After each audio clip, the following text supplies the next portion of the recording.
우리가 흔히 인류 4대 문명의 발상지 중 하나로만 알고 있는 황하 문명, 그 이름만 들어도 아득한 고대 문명의 이야기는 사실 우리가 막연히 상상하는 것보다 훨씬 더 드라마틱한 생존의 기록을 담고 있습니다. 그저 황허강 유역에서 발생한 고대 문명이라는 단순한 정의로는 다 담을 수 없는 거대한 자연 앞에서 펼쳐진 인간의 위대한 도전과 성장의 서사시라고 할 수 있죠. 과연 고대인들은 모든 것을 집어삼킬 듯 범람하는 황하의 위협 속에서 어떻게 살아남았을까요? 그리고 그들은 어떻게 찬란한 문명의 꽃을 피울 수 있었을까요? 오늘 우리는 우리가 막연하게만 알고 있던 황하 문명이라는 거대한 그림 뒤에 숨겨진 인간과 자연의 처절한 사투를 따라가 보려 합니다.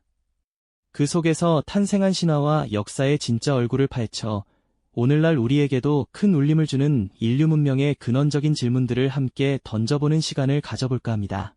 예측 불가능한 자연 앞에서 겸손함을 배우고 집단 지성의 힘으로 역사를 써내려간 고대인들의 지혜를 만나러 떠나볼까요? 저 멀리 끝없이 펼쳐진 황토고원은 마치 거대한 황금빛 파도처럼 일렁였습니다. 그 한가운데를 유유히 흐르는 황하의 물줄기는 비옥한 흙을 실어 날라 생명을 잉태했죠. 황하, 말 그대로 누런 강이라는 이름처럼 이 강물은 중국 대륙의 중심을 가로지르며 수많은 생명을 품어 안았습니다. 강 주변의 비옥한 토지는 고대인들에게 더할 나위 없는 삶의 터전이었고 마침내 이곳에 정착하여 농경을 시작하게 되는 결정적인 계기가 되었죠. 그들은 황하가 가져다주는 풍요로움에 감사하며 문명의 씨앗을 뿌렸습니다. 하지만 황하는 단순한 생명의 젖줄이 아니었습니다. 때로는 모든 것을 집어삼키는 예측 불가능한 거대한 재앙이 되기도 했죠. 중국 북부를 흐르는 이 강은 유구한 역사 속에서 수없이 범람하며 인류에게 엄청난 시련을 안겨주었습니다. 특히 강물이 실어나르는 엄청난 양의 황토는 강바닥을 빠르게 높여 작은 비에도 쉽게 강둑을 넘어 주변을 진흙탕으로 만들고 모든 것을 휩쓸어가는 홍수를 일으켰습니다. 고대인들에게 황하는 경외감과 미스터리, 원초적인 두려움과 경이로움이 뒤섞인 복잡한 감정으로 다가왔을 겁니다. 아직 과학적인 지식이 부족했던 고대인들은 이 거대한 강의 힘을 제대로 이해할 수 없었죠. 그들은 황하의 비옥함과 예측 불가능한 범람을 인간의 힘으로 통제할 수 없는 신성한 영역으로 받아들였습니다. 강이 가져다주는 풍요는 신의 축복으로, 갑작스러운 홍수는 신의 노여움이나 징벌로 해석하는 세계관을 가지게 된 것이죠. 황하의 웅장한 물줄기를 바라보며 고대인들은 흙으로 만든 움집 주변에 모여 기우제를 지내고 풍년을 기원하는 제사를 올렸습니다. 거대한 자연 앞에서 무력했던 그들의 모습은 경외감과 함께 원초적인 두려움을 고스란히 담고 있었을 겁니다. 황하를 신격화하고 그 위력을 신의 영역으로 해석하는 과정은 자연스럽게 다양한 신화적 상상력으로 이어졌습니다. 강을 다스리는 신, 혹은 강물의 분노를 잠재우는 영웅에 대한 이야기가 구전되기 시작한 것도 이때부터였을 겁니다. 고대인들은 이러한 신화 속에서 위안을 찾고 미지의 존재에 대한 이해를 구하려 했었죠. 황토 고원의 광활한 풍경 속에서 유유히 흐르는 황하는 단순한 강이 아니라 그들의 삶과 죽음, 그리고 정신세계를 지배하는 절대적인 존재였던 것입니다. 하지만 황하의 변덕스러운 성격은 고대인들에게 마냥 신의 뜻으로만 받아들이기에는 너무나 가혹한 시련을 안겨주었습니다. 특히 기원전 2000년경 황하 유역을 덮친 대홍수는 고대인들의 생존을 송두리째 위협하는 절체절명의 위기였죠. 이 거대한 재앙 앞에서 그들은 과연 어떻게 맞서 싸웠을까요? 신화적 존재로만 여겨지던 황하를 통제하기 위한 인간의 첫 시도가 바로 이때 시작됩니다.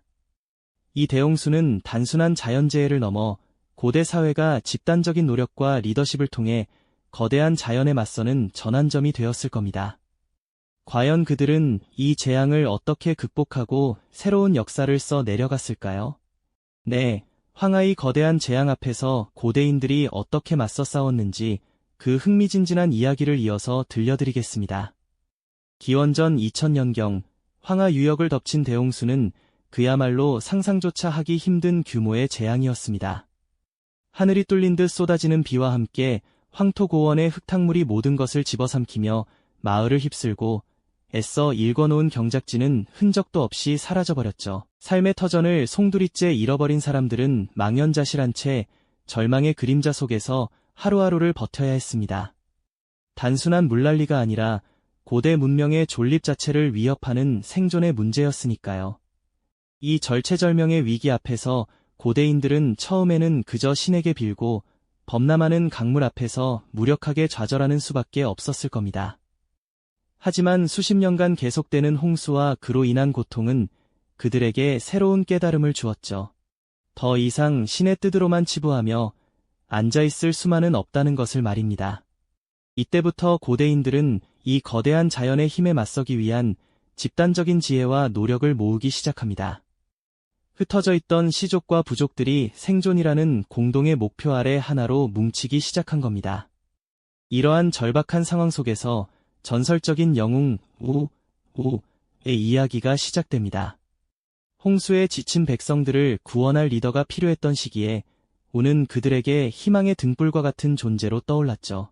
흥미롭게도 우가 등장하기 전 그의 아버지 곤 역시 치수 사업에 나섰지만 실패로 끝났다고 전해집니다.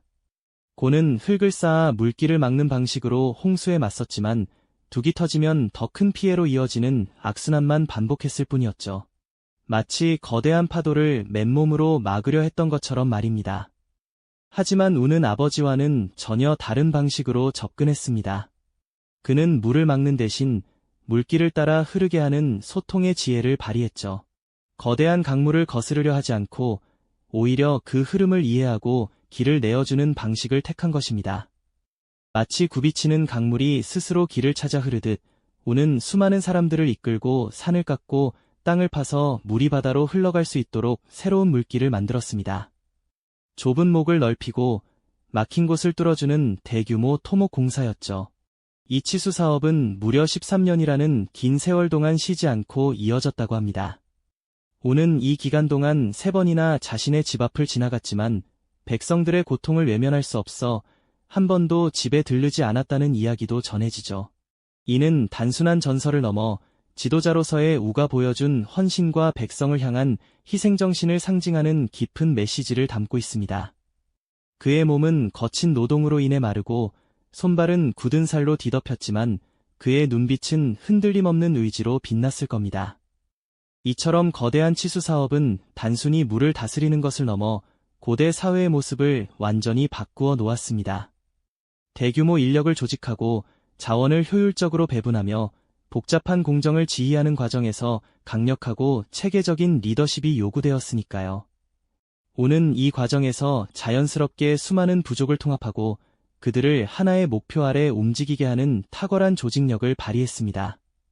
이는 고대 사회가 느슨한 부족 연합에서 벗어나 점차 중앙집권적인 통치체제를 갖춘 국가 형태로 발전하는 결정적인 계기가 되었을 겁니다. 결국 황하이 범람을 성공적으로 통제한 후의 이야기는 단순한 영웅담을 넘어 새로운 문명의 기틀을 다지는 역사적인 전환점이 되었습니다. 그의 위대한 업적은 백성들에게 깊은 존경과 신뢰를 얻었을 뿐만 아니라 훗날 왕조라는 중국 최초의 국가를 세우는 정당성으로 이어지게 되죠. 신화 속에서 태어난 영웅우는 이제 황하이 물줄기를 다스려 문명을 일군 실제적인 통치자이자 역사의 시작을 알리는 인물로 재해석되는 순간을 맞이하게 됩니다. 거대한 자연에 맞서 싸우며 피어난 인간의 집단지성과 리더십이 어떻게 신화를 역사로 바꾸어 놓았는지 정말 놀랍지 않습니까? 이 이야기는 비로소 찬란한 문명의 서막을 알리는 중요한 이정표가 됩니다. 황하이 범람을 성공적으로 막아낸 후의 이야기는 단순히 재앙을 극복한 영웅담을 넘어섭니다. 이는 거대한 자연의 힘을 인간의 지혜와 노력으로 다스릴 수 있다는 가능성을 보여주며 새로운 문명의 질서를 예고하는 위대한 서막이었습니다. 물길을 제어하기 위해 수많은 인력을 조직하고 방대한 자원을 효율적으로 배분하며 복잡한 공정을 지휘하는 과정에서 강력한 리더십과 체계적인 통치 시스템이 자연스럽게 요구되었죠. 이러한 필요성 덕분에 고대 사회는 느슨한 부족 연합의 형태에서 벗어나 점차 중앙집권적인 통치체제를 갖춘 국가 형태로 발전하는 결정적인 계기를 맞이하게 됩니다. 황하이 물줄기를 다스리는 힘은 곧 백성의 삶과 터전을 관리하는 권력으로 직결되었으니까요. 전설 속 영웅우의 위대한 치수 업적은 단순한 신화적 상상력에 머물지 않았습니다. 그의 이야기는 훗날 중국 최초의 국가로 알려진 왕조를 세우는 데 있어 가장 강력한 정당성과 통치 이념의 근간이 되었죠. 마치 신의 대리인처럼 자연의 위협을 극복하고 백성을 구원한 후의 지혜와 능력이 새로이 등장하는 왕권에 신성한 권위와 정통성을 부여하는 핵심적인 도구로 활용된 것입니다.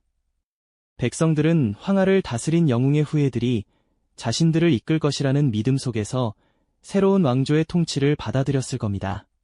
하 왕조의 뒤를 이어 등장한 상 왕조와 주 왕조 역시 황하 유역의 비옥한 토지를 기반으로 농업 생산력을 극대화하며 국가의 기틀을 더욱 공고히 다져나갔습니다.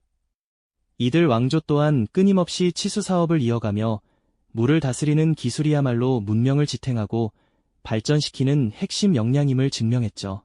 거대한 강을 통제하는 능력은 곧 백성을 통합하고 통치하는 절대적인 힘과 직결되었고, 이는 사회를 더욱 복잡하고 정교한 형태로 이끄는 원동력이 되었습니다. 오랫동안 구전으로 전해지며 신화와 전설의 영역에 머물러 있던 위대한 이야기들은 근대 고고학 발굴을 통해 비로소 그 역사적 실체를 드러내기 시작했습니다. 예를 들어 상왕조 시대에 사용되었던 갑골문은 거북 등껍질이나 소뼈에 새겨진 고대 기록으로 당시 왕실의 점술 기록은 물론 정치, 경제, 사회, 문화 등 다채로운 정보를 생생하게 담고 있죠. 이는 전설 속 왕조의 존재를 증명하는 결정적인 증거가 됩니다.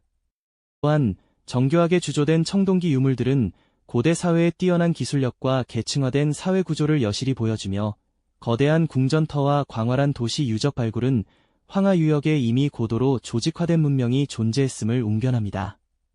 이러한 고고학적 증거들은 신화의 베일을 벗겨내고 전설 속 영웅의 치수 사업이 실제 국가 탄생의 중요한 전환점이었음을 명확히 보여주는 것이죠. 황하의 거대한 물길을 통제하는 것이 곧 국가의 통치력과 직결되는 시대, 신화 속 영웅의 이야기가 역사적 사실로 재해석되며 문명의 진정한 서막을 알리게 되는 순간입니다.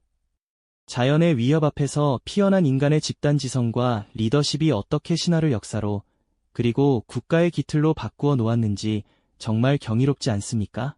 이는 단순히 물관리 기술의 발전이 아닌 인간 사회가 복잡한 통치 시스템을 갖춘 문명으로 도약하는 결정적인 전환점이었던 것입니다.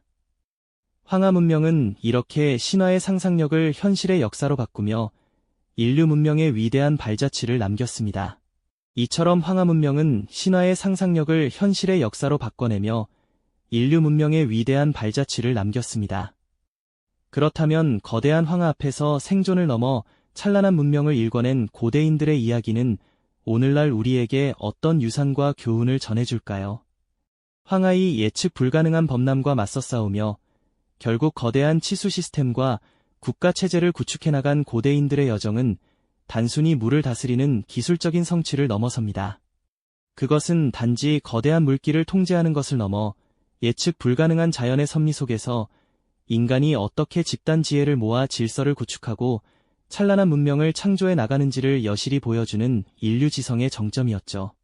신화 속 영웅의 이야기가 고고학적 사실과 만나면서 비로소 고대인들의 처절한 노력이 역사의 실체로 드러나는 그 지점은 우리에게 경외감과 함께 인류 문명 탄생의 웅장함에 압도되는 경험을 선사합니다. 황하 문명은 말이죠. 거대한 자연 앞에서 인간이 어떻게 신화를 만들고 그 신화를 넘어 집단 지성과 조직력으로 역사를 개척하며 예측 불가능한 환경에 적응하고 극복해 나가는지를 고스란히 담아낸 인류 문명의 원형적 교과서라고 할 수 있습니다. 이 위대한 유산이 오늘날 우리에게 가르쳐주는 가장 중요한 교훈은 바로 거대한 자연의 힘 앞에서 겸손함을 잃지 않고 그 섭리를 이해하려 노력하는 태도일 겁니다. 예측 불가능한 재해 앞에서 한 개인의 힘은 미약할지라도 공동체의 지혜를 모으고 함께 힘을 합치는 집단 지성의 중요성은 아무리 강조해도 지나치지 않죠. 또한 신화와 역사를 통해 인간이 세상을 이해하고 그 안에서 질서를 구축하며 궁극적으로 삶을 영위해 나가는 방식에 대한 깊은 통찰을 제공하고 있습니다. 수천 년 전 황하 유역에서 펼쳐졌던 인간과 자연의 치열한 사투는 결코 오래된 과거의 이야기에만 머무르지 않습니다. 오늘날 우리는 급변하는 기후변화와 예측 불가능한 환경재해라는 또 다른 형태의 거대한 황하를 마주하고 있죠. 예측 불가능한 폭우와 가뭄, 해수면 상승과 같은 전 지구적 위협 앞에서 황하 문명의 이야기는 우리에게 중요한 메시지를 던져줍니다. 그것은 바로 거대한 자연 앞에서 겸손함을 잃지 않고 집단지성을 발휘하며 끊임없이 적응하고 혁신해야 하는 인류의 숙명을 다시금 일깨워주는 것이죠. 고대인들이 황하의 범람을 막기 위해 흙을 나르고 물길을 돌렸던 것처럼 우리 또한 지속 가능한 미래를 위해 지혜를 모으고 행동해야 할 때입니다. 황하 문명의 역사를 통해 우리는 리더십의 중요성, 사회 통합의 필요성, 그리고 인류가 함께 난관을 극복해 나가는 숭고한 과정을 배울 수 있습니다. 어쩌면 황하 문명은 단순히 고대 문명의 발자취가 아니라 인류가 나아갈 길을 밝혀주는 등대와 같은 역할을 하고 있는지도 모르겠습니다. 황하는 지금도 유유히 흐르고 있습니다. 그 강물은 수천 년 전 고대인들의 땀과 노력, 그리고 그들이 남긴 지혜를 고스란히 담고 오늘날 우리에게 조용히 말을 건네고 있죠. 우리 또한 우리 시대의 황하 앞에서 어떤 신화를 쓰고 또 어떤 역사를 만들어갈 것인지 깊이 성찰해봐야 할 때입니다. 과거의 지혜를 거울 삼아 미래를 향한 새로운 길을 개척하는 것이야말로 우리가 황하 문명으로부터 배울 수 있는 가장 소중한 가치가 아닐까요? 이 영상이 도움이 되셨다면 좋아요와 구독 부탁드립니다. 여러분의 응원이 제게 큰 힘이 됩니다. 다음 영상에서도 더 유용한 정보를 공유하겠습니다. 감사합니다.